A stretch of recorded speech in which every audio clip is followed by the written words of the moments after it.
8 Wesermarsch-Grundschulen haben Mannschaften zum Mädchenfußballturnier geschickt, das am Freitag im Braker Stadion beim Berufsbildungszentrum stattfand. Um einen Wanderpokal spielten auf 2 Kleinfeldern die Mannschaften der Grundschulen Beuth-Waden, Harrien, Kirchhammel-Waden, Golzwaden, Ovelgönne, Artens, Eichendorf-Schule und Nordenham Süd. Rund 80 Schülerinnen der 3. und 4. Grundschulklassen nahmen teil. Zum 4. Mal sicherte sich das Team der Grundschule Ovelgönne den Wanderpokal.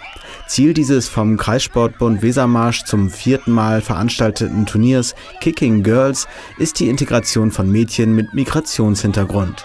Teilnehmen dürfen Mannschaften mit Schülerinnen der 3. und 4. Grundschulklassen. Unterstützt wird diese Veranstaltung durch den Niedersächsischen Fußballverband, Kreis Wesermarsch, das Institut Integration durch Sport und Bildung der Universität Oldenburg und den SV Brake, auf dessen Platz beim Berufsschulzentrum gespielt wird.